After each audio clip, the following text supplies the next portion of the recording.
సత్వానురూప. ఇంతకుముందు శ్లోకంలో స్వభావజ అంటే స్వభావం నుంచి శ్రద్ధ పుడుతుంది. స్వభావం ఎక్కడి నుంచి వస్తుంది? ఇంతకుముందు దేహంలో ఉన్నప్పుడు ఏదైతే ఆచరణ చేశాడో ధర్మం కానీ మరొకటి కానీ దాని యొక్క సంస్కారం యొక్క బలము చేత ఏమవుతుందంటే తిరిగి మళ్ళీ ఒక ఉపాధిలో ప్రవేశించినప్పుడు ఆ సంస్కార బలం చేత కలిగేది శ్రద్ధ. అందుకే జన్మతః మనిషికి కొంత ఉంటుంది, ఏది వాళ్ళ గుణాలను బట్టి ఆ శ్రద్ధ అనేది ఉంటుంది. అందుకే యో వై శ్రద్ధ సహసయేవం అంటే ఎవరి గుణాన్ని బట్టి వాళ్ళ శ్రద్ధ ఉంటే ఎవరి శ్రద్ధను బట్టి వాళ్ళకి వ్యక్తిత్వం అనేది ఏర్పడుతుంది. శ్రద్ధను బట్టి వ్యక్తిత్వం ఉంటుంది. ఆ పురుషుడు మొత్తం కూడా ఈ శ్రద్ధ పైననే ఆధారపడి ఈ వ్యక్తిత్వం అనేది నిర్మితమవుతుంది అని చెప్పారు. అయ్యో పురుష శ్రద్ధామయ, మానవుడు ఎవరు? శ్రద్ధామయుడు. మన అన్నమయం, ప్రాణమయం, మనోమయం, విజ్ఞానమయం, ఇప్పుడు శ్రద్ధామయుడు అంటున్నాడు. అంటే శ్రద్ధ వ్యక్తిత్వం మొత్తాన్ని కూడా ప్రభావితం చేసి మార్చేస్తుంది. కాబట్టి దేనిపైన శ్రద్ధ కలిగి ఉంటున్నాం అనేది ముఖ్యం అక్కడ. పోతే అప్పుడేమంటారు? సత్వానురూప. సత్వం అంటే ఇక్కడ బలంగా, ఇక్కడ సత్వం అంటే సత్వగుణము కాదు, అవును బలముగా. మరి ఇక్కడ అర్థం ఏం చెప్పారు? విశిష్ట సంస్కారోపేత అంతఃకరణ రూప. అంతఃకరణంలో ఏ సంస్కారము ఎక్కువగా ఉంటుందో దాన్ని బట్టి వాళ్ళకి శ్రద్ధ ఏర్పడుతుంది అని చెప్పాడు. సరే, ఇప్పుడు అంతఃకరణలో సంస్కారం ఏం చేస్తారు? స్వభావం గుణాలు బట్టి. గుణాలు ఏమంటే ఇతడు దాన్ని బట్టి వచ్చి. సరే, ఇప్పుడు అందుకే చూడండి కొంతమంది ఏమి చదివినా ఏమి విన్నా లోపల నుంచి వచ్చే ప్రేరణ బట్టి చేస్తారు ఎవరైనా కదా. ఎంత విన్నా ఎంత చదివినా దేని ఫాలో అవుతాడు మనిషి? తన లోపల ఏదైతే సహజంగా పుడుతుందో ప్రేరణ దాన్ని. అందుకే శ్రద్ధామయం పురుష, ఈ జీవుడు శ్రద్ధామయుడు. కాబట్టి శాస్త్రం చదువుకోవడం మంచిదే, తెలుసుకోవడం మంచిదే, కానీ శ్రద్ధ ఎలా ఉందో చూసుకోవాలి. దాన్ని బట్టి వ్యక్తిత్వం మారుతుంది. అందుకే శాస్త్ర విషయంలో కూడా ఏ శాస్త్రం చదవాలని కూడా చెప్తారు. మళ్ళీ జ్ఞానము ఇవన్నీ ఉంటాయి కదా, ఇవన్నీ తర్వాత వస్తుంది ఇంకా విశ్లేషణ. సో శ్రద్ధ అన్నిటికంటే ముఖ్యం. చెప్పాలి, శ్రద్ధను బట్టి సిద్ధి. ఏ విషయంలో అయినా దాని సిద్ధి లభించాలంటే శ్రద్ధ కావాలి. సరిపో. ఇప్పుడు ఎలా ఇది తెలుసుకోవడం? అది నా శ్రద్ధ సాత్వికమా, రాజసికమా, తామసికమా అనేది ఎలా తెలుస్తుంది? దీనికి కార్యాన్ని బట్టి కారణాన్ని నిర్ణయించుకోవడం అనేది ఒకటి ఉంది.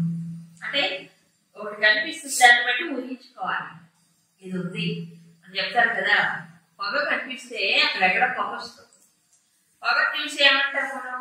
ఏంటి అక్కడే తగలబడుతున్నారండి, మనం డైరెక్ట్ గా చూడలేదు అక్కడ, కానీ పొగ చూసి గుర్తుపట్టాము. అలాగే మనిషి దేన్ని ఆరాధిస్తాడో దాన్ని బట్టి వారి శ్రద్ధ నిర్ణయించబడుతుందని చెప్తున్నారు ఈ శ్లోకంలో.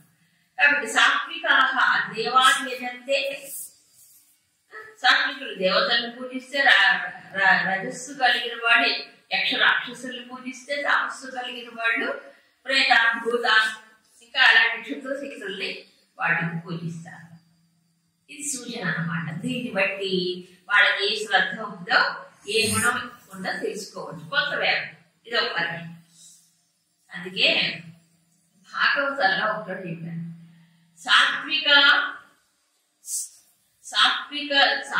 సాత్విక్యాధ్యాత్మికే శ్రద్ధ కర్మ శ్రద్ధాతు రాజసి తామస్య ధర్మే యా శ్రద్ధ మత్సేవాయాత నిర్గుణం. ఏంటడా? సాత్వికమైనటువంటి వాడిని ఎలా ఉంటుంది అని అంటే ఆధ్యాత్మిక విషయాలు శ్రద్ధ. ఇక రజస్సు కలిగిన వాడు కర్మలు ఎన్ని శ్రద్ధ కలిగిన ఆధ్యాత్మిక జీవనం వాడి అవసరం లేదు. అందుకే ఎక్కువ మంది సమాజంలో ఆధ్యాత్మిక జీవితం ఉండదు, బట్ రిలీజియస్ మైండెడ్. రెండు ఒకటి కాదు, చాలా మంది రెండో ఒకటి అనుకుంటారు, కానీ కాదు. ఇప్పుడు యజ్ఞాలు, యాగాలు, వ్రతాలు, దీక్షలు, పారాయణాలు, ఇంకా ఏంటంటే ఇవన్నీ పుణ్యకర్మలే, కానీ అవన్నీ ఆధ్యాత్మిక జీవనం కాదు. మరేమిటి? మతపరమైన జపపరమైనటువంటి ఒక ప్రయత్నం చేస్తుంటారు, కర్మలే కదా. ఈ కర్మలు చేస్తుంటే ఆధ్యాత్మిక జీవనం గడుపుతున్నాం అంటే దానికి ముద్ర ఇస్తారు. గుళ్ళకెళ్తే, వ్రతాలు చేస్తే, పూజలు చేస్తే దానివల్ల ఆధ్యాత్మిక జీవితం ఉండడానికి కాదు. రిలీజియస్ మైండెడ్ ఏంటంటారు? ధర్మపరమైనటువంటి కర్మలు చేస్తున్నారు. ఆధ్యాత్మిక జీవనం అంటే దృష్టి ఎక్కడ పండించాలి? అధ్యాత్మ రూపంలో ఎవరున్నాడు? పరమాత్మ ఉన్నాడు, ఆత్మరూపంలో. అటువైపు పండించాలి దృష్టి. అది సాధి. సరే, కర్మలు చేస్తూ ఉంటారు రాజసికులు. తామసికులకి ఏంటంటే అధర్మే. వాళ్ళకి ఈ ధర్మకార్యాలు, పుణ్యకార్యాలు కూడా పనికిరావు. ఏంటి? అధర్మం చేయడం భలే సమర్థం. ఇవన్నీ మత్సేవాయం అంటే, మత్సేవాయం అంటే పరమాత్మ నిజానికి ఆ స్వరూపం అండి అక్షరం, పరబ్రహ్మ కదా. నిర్గుణమైనట్టు, నిర్గుణంగా అంటానికి లేదు అక్కడ. అసలు సచ్చిదానంద స్వరూపం పరబ్రహ్మమే. ఆ పరమాత్మ ఎందుకు గనక దృష్టి కలిగి ఉంటే వాళ్ళు కూడా ఏమవుతారు? ఆ స్థితిని నిర్గుణత్వాన్ని పొందుతారు. అది సరే, బాగుంది. ఈ ప్రకారంగా వాళ్ళ ఆరాధన బట్టి వాళ్ళని మనం తెలుసుకోవచ్చు. నిజమే. ఇప్పుడు చూస్తున్నాం కదా సమాజంలో దేవతలను పూజించేవాళ్ళు ఎక్కువ, సినిమా యాక్టర్లు పూజించేవాళ్ళు ఎక్కువ. ఇప్పుడు సినిమా యాక్టర్లు దేవతలు వాళ్ళు, అవునా? ఈ మొదలైంది అప్పటి నుంచి విపరీతం అయిపోయింది ఎక్కువ. ఇకపోతే రాజకీయ నాయకులు, యక్ష లక్షాలు చేస్తారు, ధనవంతులు, రాజకీయ నాయకులు వాళ్ళ చుట్టూ ప్రదర్శనలు చేస్తారు. ఎన్నిసార్లైనా జరుగుతుంది, అదే స్వామి తిరగడం. సరే, ఏం కనిపించరు కదా ఆ దేవుడు, వాడండి వాళ్ళ సొంతంగా అనిపిస్తుంది అనమాట. సరే, మరికొంతమంది ప్రేతాలు, భూతాలు, విచిత్రమైనటువంటి వాటిని ఆశ్రయిస్తారు. ఇకపోతే తపస్సు. ఎందుకంటే ప్రపంచంలో తపస్సు చేయని వాడు ఉంటాడు, ఏదో ఒక దాన్ని తప్పిస్తూనే ఉంటాడు మనిషి. తప్పించడం అనేది మామూలుగా, అంటే మనస్సు తప్పించడం దేనికి? ఏదో ఒక దానికి. కాబట్టి వీళ్ళు తప్పిస్తారు. చూడండి, ఇదేదో తపస్సు అల్పమైన దాన్ని చేస్తే, క్షుద్రమైన దాన్ని చేస్తే వాడు దిగిజారు. అందుకని చెప్పాడు ఈ తపస్సు ఎలా ఉంటుంది? రాజసిక తపస్సు మాత్రం ఇక్కడ చెప్పాడు భగవంతుడు. శాస్త్ర విహితం ఘోరం అంటే శాస్త్ర విహితమైనది కాదు. ఏ శాస్త్రంలో దాని గురించి చెప్పుకుంటాడు, వీళ్ళు సొంతంగా కల్పించుకుంటాడు. రావణాసురుడు వీళ్ళు అలా దప్ప అహంకార సంయుక్త, దప్పంతో, అహంకారంతో, కామరాగములతో ఏదో ఒక టార్గెట్ పెట్టుకొని చేసేటువంటిది అది. కొంతమంది ప్రతీకార వాంఛతో తపస్సు చేస్తారు. ఎంతమంది ఉన్నారు? వాడిని చంపాలి, వాడు నాకంటే ఎక్కువ బలం ఉంటుంది కదా, వాడిని చంపడానికి కోసం బలం పెంచుకోవడానికి తపస్సు చేస్తారు. దాంట్లో ఎలా ఇవే ఉంటాయి, రామ రాగ బలాన్విత. సైంధవుడు అనుకుంటా కదా, ఎవరు మొత్తానికి ఒకటి తపస్సు చేశాడు మహాభారతం చేసి ఈ ప్రకారంగా శక్తిని సంపాదించి శత్రువుని సంహరించడానికి చేశాడు. అలా అప్పటి నుంచి ఇప్పుడు దాకా ఉంటాయండి. తనను నాశనం చేయాలని, వాడిని మరి సంహరించాలని, తన శక్తి సరిపోకపోతే తపస్సులు చేస్తారు, యజ్ఞాలు చేస్తారు. ఇవన్నీ మారణ బొమ్మలు అంటారు. అన్నీ ఉన్నాయి. సరే, దీనివల్ల ఏమవుతుంది చెప్పండి? ఇంకా ఇంకా ఇంకా నెగిటివిటీ పెరుగుతుంది కదా, తగ్గదు. అవునా కదా? ప్రతీకారం వాంఛతో చేస్తే శక్తి వస్తుందేమో, కానీ మనిషి బాగుపడదు. ఇంకా రజపడం అవి పెరుగుతూనే ఉంటాయి. ఏది విశ్వామిత్రుడు అండి బ్రహ్మకి కాకమంది చెప్పండి. వశిష్ఠుడు ఆయనకి శబల అనేటువంటి ఆ భూమిని ఇవ్వలేదని చెప్పేసి పాపంతో శబల ఏం చేసి తన రోమర్త సైన్యాన్ని సృష్టించి విశ్వామిత్ర సైన్యాన్ని ఓడగొట్టి పూర్తిగా ఓడిపోయాడు. నేను ఇంత రాజుని బలవంతుడిని నీ ఓడిపోవడం వచ్చేది కాదు అనుకొని ఈసారి వశిష్ఠుడిని ఓడించడానికి ఏంటి కావాల్సిన అస్త్రబలం సంపాదించుకుంటారని తపస్సు చేశారు మహేశ్వరుడు. తపస్సు చేసి శస్త్రాలన్నీ సంపాదించుకుంటాడు. ఎక్కడికి వెళ్తాడు ఇంటికి పోడు వశిష్ఠ అస్త్రబలం వచ్చింది కదా ఇప్పుడు.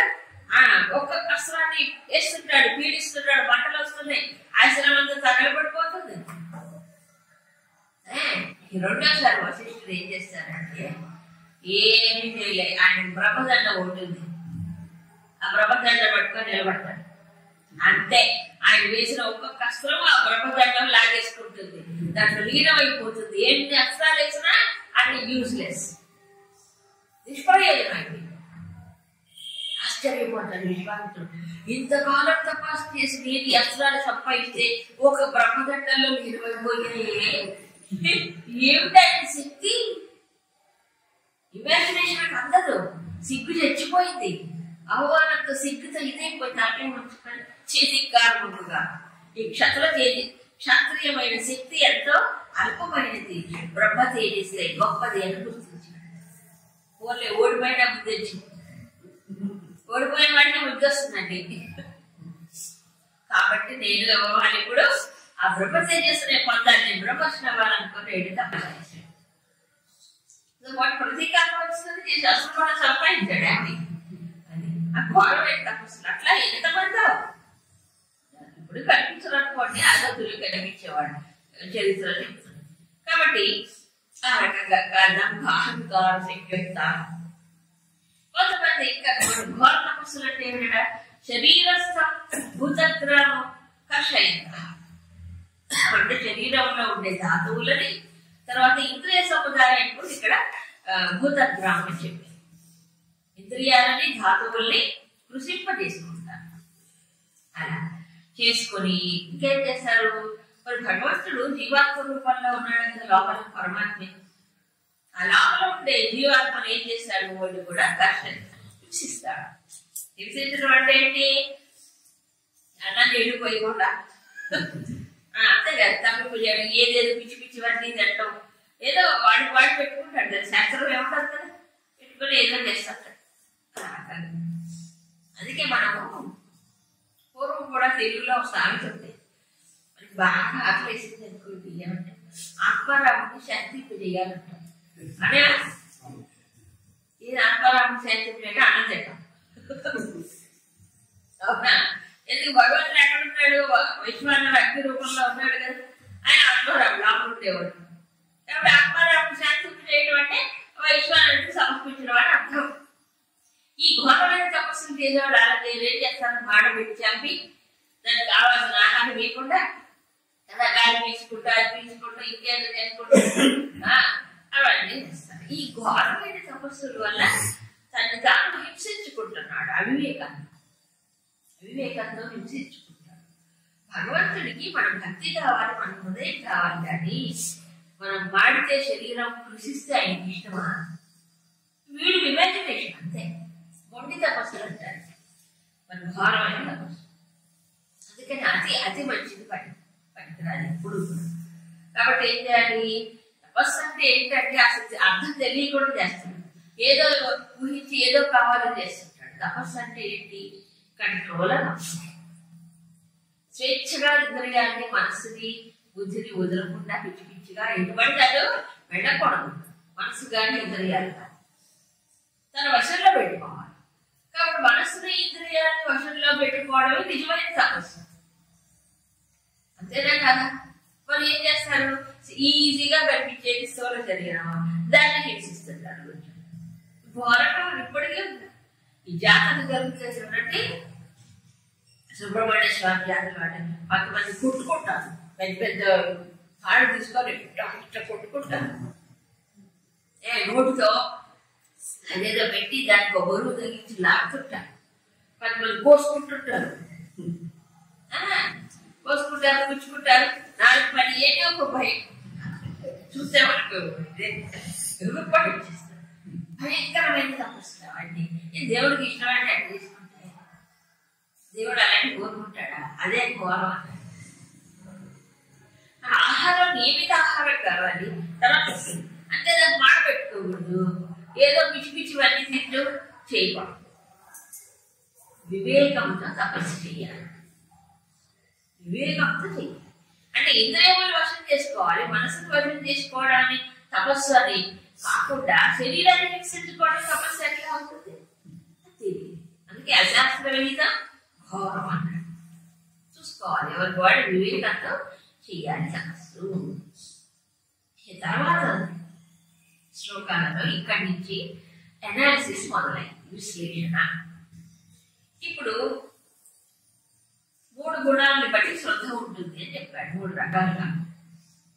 ఇప్పుడు తనలో ఉండే శ్రద్ధ ఏమిటో తను గుర్తించడానికి కూడా ఒక సూచన ఇచ్చాడు. ఏమిటి?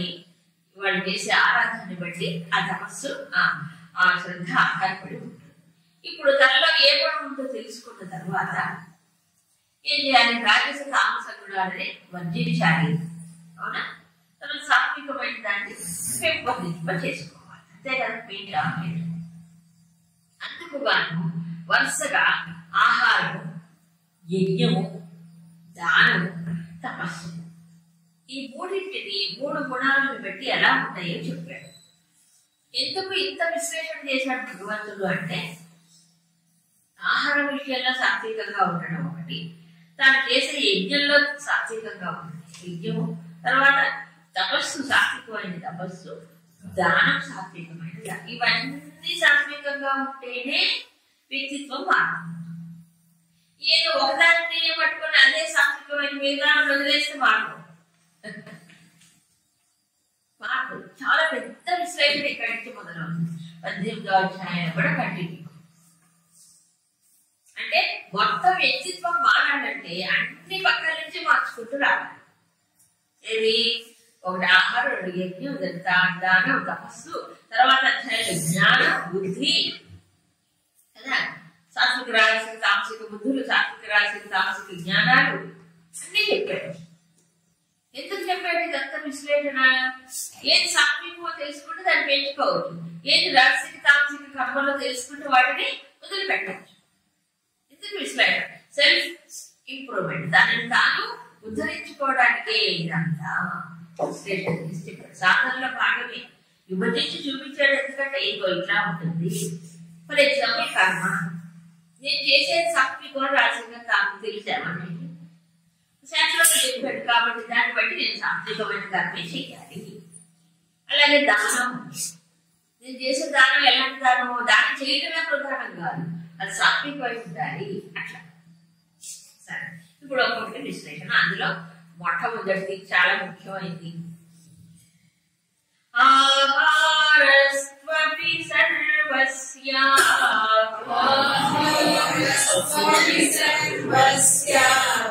త్రివిధో భవతి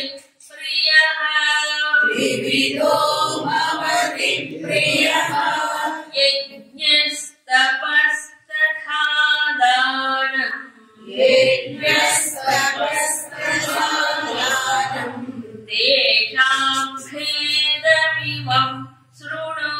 తేషాం భేదమిమం శృణు. సర్వస్య త్రివిధో ఆహార ప్రియ భవతి.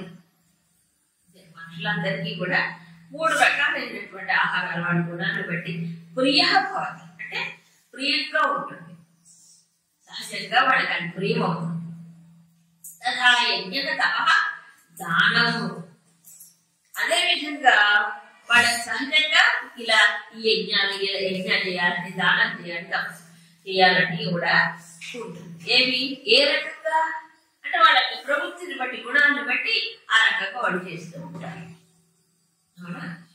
సో ఇప్పుడు విశ్లేషణ ఇక్కడి నుంచి మొదలైంది. ఈ అధ్యాయంలో 4 విషయాలు, ఒకటి ఆహారం, ఒకటి యజ్ఞం, తర్వాత తపః, దానం, ఈ 4 విశ్లేషణ చేసి చూపించారు. ఇక్కడ దాన్ని బట్టి వ్యక్తిత్వాన్ని మార్చుకోవచ్చు అనడానికి, ఎవరి వ్యక్తిత్వం ఎవరి పాటు మార్చుకోవడానికి ఇది దృష్టిలో పెట్టుకొని చేసుకోవాలి.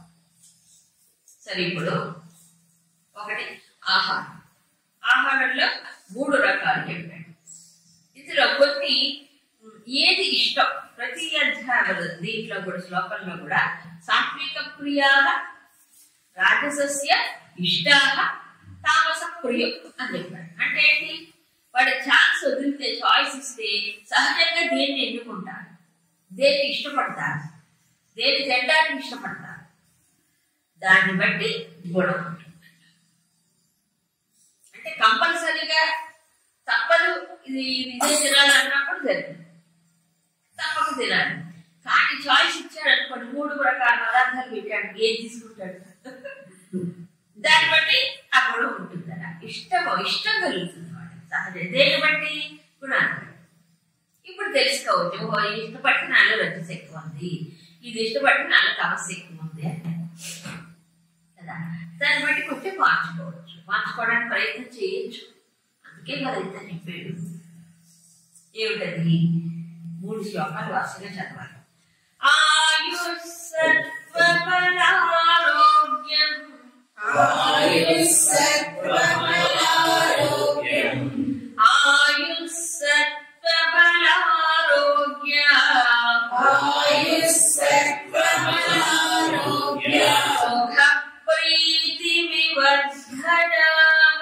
సుఖప్రీతి వివర్ధనా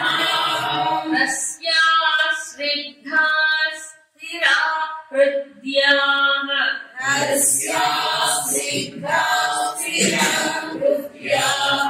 ఆహారాः సాత్విక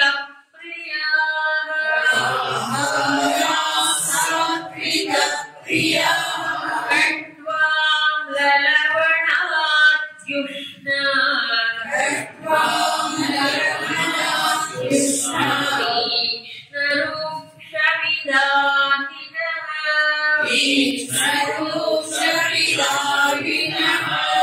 ఆహార రాజసస్యేష్ట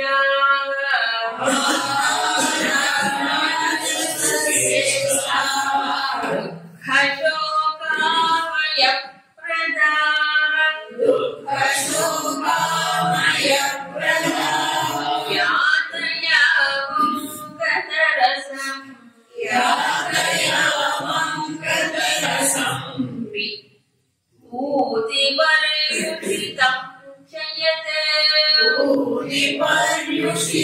జయతు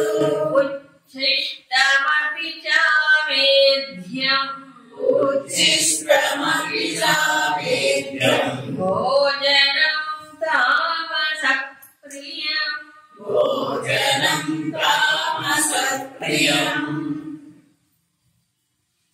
సాత్వికులైనటువంటి వారికి సహజంగా ఇష్టమైన సాత్విక ప్రియా ఆహారాః, సాత్వికులకు ప్రియమైనటువంటి ఆహారము ఏవేంటి? ఆయు సత్వ బల ఆరోగ్య సుఖ ప్రీతి వివర్ధనాః. ఇవన్నీ పెంచి ఆయుష్ని, సత్వమును, శారీరక బలమును, మానసిక బలము. సత్వం అంటే ఇక్కడ మానసిక బలం అంటే శారీరక బలం, 2 రకాల బలం. తర్వాత ఆరోగ్యం పెంచేవి. తర్వాత సుఖం అంటే తింటే మనసుకు ఒక హైగా ఉంటాయి. సుఖ ప్రీతి వివర్ధనాః, ప్రీతిని కలిగించేవి, వివర్ధన పెంచేవి. ఏమిటి? రస్యాః స్నిగ్ధాః స్థిరాః హృద్యాః. అంటే చక్కగా రసంతో కూడుకున్నవి. తర్వాత స్నిగ్ధాః కొద్దిగా జిడ్డుతో కూడుకున్నవి. తర్వాత స్థిరాః, తింటే కడుపులో కొంతసేపు ఉండాలి, కొన్ని గంటలు కడుపులో ఉంటే మళ్ళీ వెంటనే ఇంకోటి కోరుకోక్కర్లేదు. కడుపు నిండేటట్లు ఉండాలి, స్థిరంగా ఉండాలి. హృద్యాః, హృదయానికి కూడా అది సంతోషం కలిగించాలి. ఇలాంటి ఆహారాన్ని సాత్వికులు ఇష్టపడతారు. అంటే ఆహారం అనేది కేవలం శరీరానికే కాదు, హృదయం అన్నాడు. హృదయం అంటే హృదయానికి కూడా బాగుంటుంది. హృదయం అంటే అక్కడ మనసుకి వెళ్తుంది కూడా. ఏమేమి పెంచుతాయి? ఆయువుని, మానసికమైన బలాన్ని, శారీరకమైన బలాన్ని, ఆరోగ్యాన్ని, సుఖాన్ని పెంచేది. ఇవన్నీ వరుసగా చదువుకొని చెప్పుకున్నాం. తర్వాత కటు ఆమ్ల లవణ అత్యుష్ణ తీక్ష్ణ రూక్ష విదాహిన. ఇవి రాజసస్య ఇష్టా ఆహారా, రాజసికులు ఇష్టపడే ఆహారములు. ఏమిటి? కటు. కటు అంటే చేదు, ఆమ్ల పులుపు, లవణ ఉప్పు, అతి. ఈ శంకరాచార్య భాషలో అతి అనే పదం అన్నిటికీ కలుపుకోమని చెప్పారు. అంటే అతి కటు, అతి ఆమ్ల, అతి లవణ, అతి ఉష్ణ, అతి తీక్ష్ణ, అతి రూక్ష, అతి విదాహన, అన్ని అతి అది నిజమే కదా. కాబట్టి తీక్ష్ణ అంటే బాగా కారం, అతి కారం, అతి ఉప్పు, అతి చేదు, అతి పులుపు. తర్వాత పొడి పొడిగా ఉంటాయి, పొడి పొడిగా ఉండే ఆహారం. విదాహన తిన్న తర్వాత కడుపులో మాట పుట్టించేది. ఈ ఆహారాన్ని రాక్షసులు ఇష్టపడతారు. దానివల్ల ఏవో దుఃఖ శోక ఆమయ ప్రదా.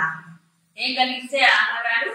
దుఃఖాన్ని కలిగిస్తాయి, శోకాన్ని కలిగిస్తాయి, ఆమయం జబ్బుల్ని తెచ్చిపెడతాయి. ఇప్పుడు ఈ కలియుగంలో ఇన్ని హాస్పిటల్స్ ఇంతమంది డాక్టర్లు బతుకుతున్నారంటే కారణం చెప్పండి. అవునా? జబ్బులు సగం తెచ్చి పెట్టుకుంటున్నారు, కొనుక్కొని రోగాలు తెచ్చుకొని డాక్టర్ చెప్తున్నారు. కొంతవరకు కంట్రోల్ చేసుకోవాలి. దుఃఖ శోక ఆమయం అంటే జబ్బులు తెచ్చిపెట్టాలి. దుఃఖాలు వాడికి తిన్న తర్వాత సుఖంగా ఉండదు, తెలియదు, ఇష్టం అది నాకంతే. ఇకపోతే యాతయామం గతరసం. ఒక యామం చాపకాలం గడిచిపోయింది, గత రసం లేదు దాంట్లో. రసం అంటే పూర్తి పొల్యూషన్ పాటిపోయింది కదా. తర్వాతనేమో ఎక్కడో ఎప్పుడో వండింది పాటిపోయింది, వాసన వచ్చేది, ఎక్కువ వాసన వస్తుంది. చూడండి, కొన్ని పదార్థాలు వండుతుంటేనే వాసన వస్తాయి. ఎక్కడికి? బజార్లోకి వస్తాయి వాసన. ఎంత దూరమో వ్యాపిస్తాయి కదా. అలాంటి మాట తర్వాత చెప్పుకున్నాం. అది పల్యూషితం, పూతి, ఉచ్ఛిష్టం, తర్వాత ఎంగిలి, తర్వాత అమేధ్యం, చాలా అశుభ్రమైన, చాలా నీచమైన. అలాంటి వాటిని తామస ప్రియం, తామసకులు ఇష్టపడతారు. అమేధ్యం అంటే మాలిన్యంతో కూడుకున్నారు, ఇష్టపడతారు. అంటే అలాంటి విషయాలు ఎందుకుంటూ ఉంటారు. Chinese food. ఇప్పుడు ఇండియాలో ఎన్ని చైనీస్ హోటల్స్ వచ్చేది తెలుసా అండి? మరి అలాంటి ఎవరు పెరిగారు అర్థమైపోట్లే. తినేది ఒకప్పుడు లేవేంటి, అస్సలు లేదు, పెరిగిపోయాయి ఎక్కువ. ఎందుకు? మరి మనవాడు మన ఫుడ్ తింటలే ఎవరు. ఆయన అన్నం కూర పప్పు తిని వేసుకుని ఎవరు తింటలేదు పిల్లలు ఈ రోజుల్లో. చూడక అమ్మ చేతి అంటే వాడికి ఇష్టం ఉండదు. పిజ్జాలు, పక్కలు, పట్టుకోని వాడి ఏదో ఇంకా బాబా అబ్బా సరే. ఇప్పుడు సాధన కోసం సాధన చేసుకోవాలి, భగవంతుడిని దగ్గరగా వెళ్ళాలి, ఆధ్యాత్మిక పూర్వకంగా కావాలి అనుకుంటే వారికి ఇది సాత్విక. కేవలం సాత్విక ఆహారమే కాదు, సాత్విక యజ్ఞం, సాత్విక దానం, సాత్విక తపస్సు, ఇవి కూడా చేసినప్పుడు సాత్వికమయ్యే ఉండాలి అని దానికి చెప్తున్నారు. ఒకటి, ఆహారంలో మనకి ఆయుర్వేద శాస్త్రంలో అయితే చాలా స్పష్టంగా ఆయువును పెంచే ఆహారం గురించి చెప్తాడు. ఏది ఆయువు తగ్గిస్తుంది, ఏది ఆయువును పెంచుతుంది. ఇప్పుడు మన డాక్టర్ చెప్పానంటే తెలియదు, అంత లోతులు ఏం వాడికి. ఇది వైటమిన్ బి, ఇది వైటమిన్ సి, ఇంకేదో చెప్తారు తప్ప ఆయువు పెంచే ఆహారం చెప్పానండి. మానసికంగా ఉల్లాసం, మానసిక శక్తిని పెంచే చెప్పానండి. లేదు, వాటికి ఏంటి ఏంటో ఇది కొత్త కొత్త వస్తున్నాయంటే ఇంజక్షన్లు ఏంటో అది వేసుకుంటే మానసికంగా ఇదిగా ఉంటారు. ఎంతసేపు ఉంటాడు? 2 గంటలు 3 గంటల తర్వాత అయిపోయింది. కాబట్టి ఆయువుని పెంచే ఆహారం ఏమిటి అని ఆయుర్వేదాలు చెప్తారు. చాలా ఎన్ని నియమాలు పెట్టారు మనవాడు. ఇదిగో నువ్వు పొద్దున పూట ఇది తినాలి, రాత్రి పూట ఇది తినకూడదు కదా, పగలి తినాలి, రాత్రి తినకూడదు. ఏంటి చెప్పారు మనకి? ఎందుకు చెప్పారు అంటే నియమాలు పనిలేక. పొద్దునే జామకాయ, పొద్దునే పొద్దున్నే కాదు, అంటే ఎండ ఎక్కిన తర్వాత ఏం తినాలి, సూర్య అస్తమైన తర్వాత ఏం తినాలి, అవునా కదా, ఇవన్నీ కూడా చెప్పారు మనకి. తర్వాత జిడ్డు పదార్థాల వల్ల ఏ ధాతువు పుష్టిస్తుంది, అవునా, మాంస ధాతువుకి ఏ పుష్టిస్తుంది, అన్ని ఎంత విశ్లేషణ చేసిందో మన ఆయుర్వేద శాస్త్రం. అంత డెప్త్ ఎక్కడ ఉంది ఇప్పుడు? చాంద్రోగ్యంలో కూడా కొన్ని కొన్ని సూచనలు మాత్రం ఉన్నాయి. ఎముకకు బలాన్ని ఇచ్చేది ఏది, రక్తాన్ని పెంచేది ఏది, గ్రొవ్వును పెంచేది ఏది, అన్నీ చెప్పారు అది. సో ఇన్ జనరల్ ఇక్కడ ఏం చెప్పారంటే, సత్వగుణం కలిగిన వాడు ఇవి ఇష్టపడతారు. అంటే ఏంటి అర్థం? ఒకవేళ నాలో సత్వగుణం లేదనుకోండి, నేను సత్వగుణంలోకి మార్చుకోవాలంటే ఏం చేయాలి? ప్రయత్నపూర్వకంగా కొన్ని అలవాట్లు మార్చుకోవాలి, అంతే. సో ఇప్పుడు రస్యాహ అంటే కొంచెం రసం అంటే మనకి ఆయుర్వేద శాస్త్రం బ్యాలెన్స్డ్ ఫుడ్ చెప్పాడు. మన ఆహారంలో మనం జనరల్గా ఏమంటే చెప్పండి, నాకు తెలిసి రోటీ దాల్ జనరల్ ఫుడ్. మనకి అన్నము పప్పు రసం అవి లేకపోతే ఏదో అట్లా గురుదేవులు చెప్పారు. రసం అనేవారంట. రసం ఎందుకు సౌత్ ఇండియన్ డిష్ అయింది? ఈ రసం అనేదట ఆహారమును మన ఏ ఆహారాన్ని అరిగించి పెట్టడానికి ఉపయోగపడుతుంది, డైజెషన్. అందుకు రసం అంటే అంతే తప్ప ఇంకో ఎక్స్ట్రా ఐటమ్ కాదు. మనం హెవీ ఫుడ్ తీసుకున్నప్పుడు ఈ రసం అనేది ప్లస్ లిక్విడ్ ఫుడ్, కొంత లిక్విడ్ ఉండాలి, అంత సాలిడ్ తింటే పట్టాస్ ఇదైపోదు, అందుకని కొంత లిక్విడ్ ఫుడ్ ఉండాలి. అందుకే ఇన్ని రకాలు చెప్పారు. మళ్ళీ వీటిల్లో కూడా ఏ పదార్థాన్ని ఏ రకంగా తీసుకుంటే మంచిది చాలా ఇస్తుంది మన దాంట్లో. రసం అంటే కొంచెం మరీ పొడిగా అట్లా కావాలి, రసంగా ఉండాలి. అంటే ఇప్పుడు ఉడికించిన పదార్థాలు కదా, కూరలు కానీ వాటిని కానీ ఏం చేయాలి? ఉడికించి ఇది చేసుకోవాలి కొంచెం అన్న. అస్సలు మగ్గించకపోతే అది ఏమవుతుంది? కొంతమంది ఏం చేస్తారంటే తరిగేసి ఏకంగా నూనె పోసి బడా ఇద్దరు అప్పడాలు వేయించినట్టు కూరగాయలు వేయిస్తారు కదా.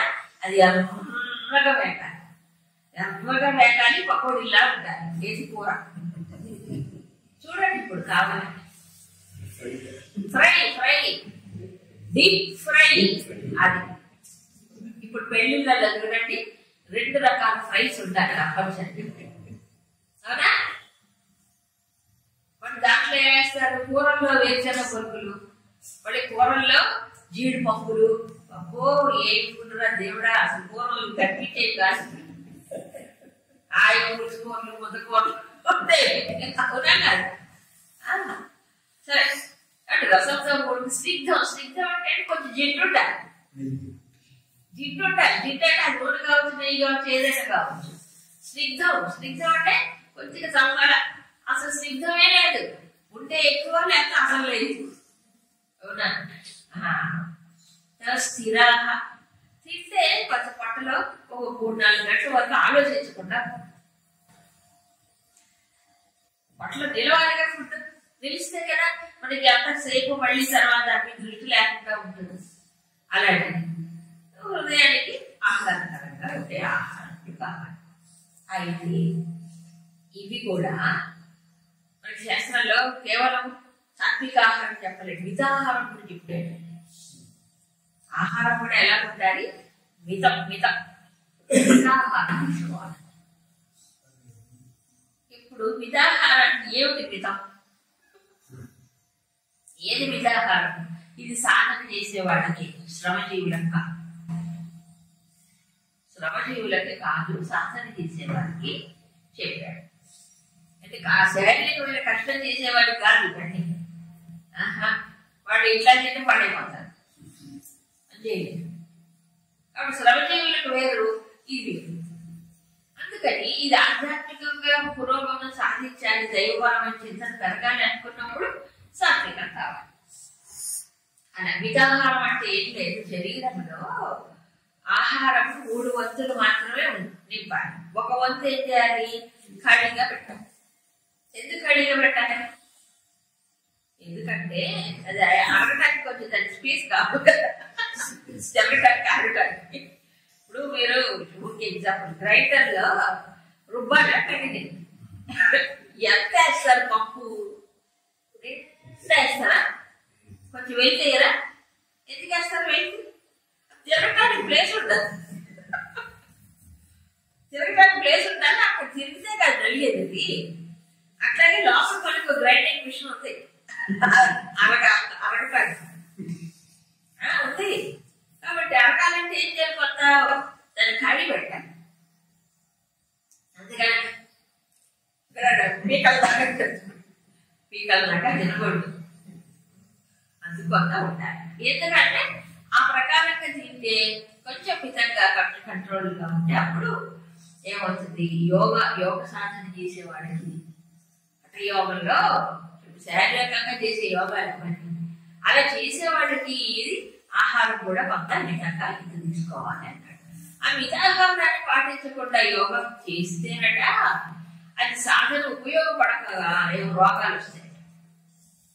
ఉపయోగపడకపోగా రోగం వస్తుంది. మనకి భగవద్గీతలో కొంతవరకు 6వ అధ్యాయంలో క్లుప్తంగా చెప్పాడు. యుక్తాహార విహారస్య యుక్తచేతస్య కర్మస్య చెప్పాడు.